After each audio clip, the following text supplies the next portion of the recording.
I won't take long. And the ice cream is getting softer, and I personally like soft ice cream. And what John, whatever he has, that instrument is strange.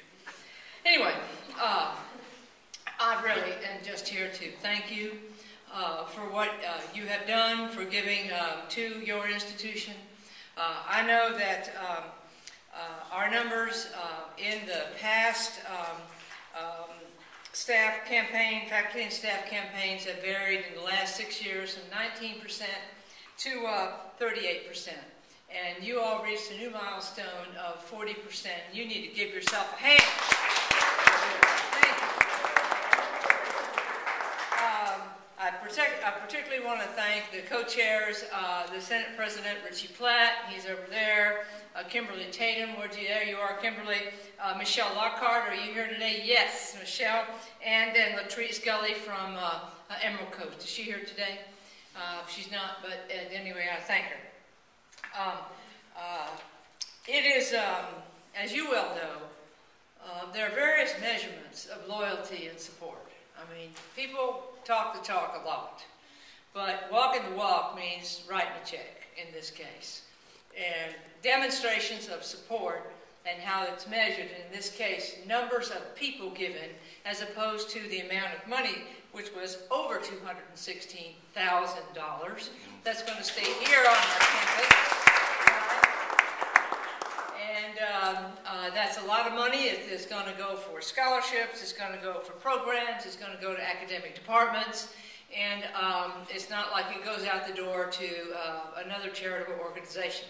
We are the charitable organization, or this is the charitable organization, and that makes it even sweeter. And I do know that these are tough economic times. I know that you all haven't had a raise in a long, long time, and that it is harder and harder to make ends meet. Groceries cost a lot more money than they used to. Gas costs a lot more money than the last time you got a raise. It's harder and harder.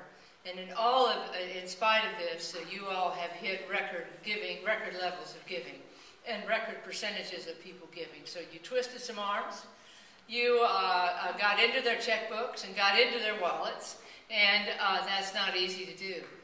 But the measure of loyalty at 40% is what I mean, is really looked on as a benchmark by a lot of other institutions and charitable organizations.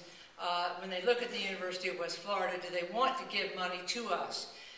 When they are considering us for various accolades, money, awards, and grants, this high number of both dollars and percentage of completion makes us eligible for a lot of new money and a lot of new awards. And besides, it's the right thing to do. When I walked in with my check, it made me feel good. And you all know that this is, no matter what, a great institution to work for. It's full of good people who really care, and that we're very human, that we know that we need to walk before we run, that knows that we need to take care of our own institution. And I think that's probably what was what rang in people's ears this time, is that the institution needs our help too. Who knows what the future will bring, but we're not broke and we're not down. We're moving forward. Our enrollment numbers for the fall are looking up 7%, and that's good because this oil spill has had an effect on us and on the state economically. And so the more students we have, the better off that we are. The more that you and your peers gave, the better off we are. And that's something, by God, we can do something about, is helping ourselves. And so I thank you for that. Sometimes adversity brings out the best in us, and I think it brought out the best in us in your peer-to-peer campaign. So thank you very much for doing this, and I hope you eat all the ice cream and have a good time, and thanks again for everything that you do.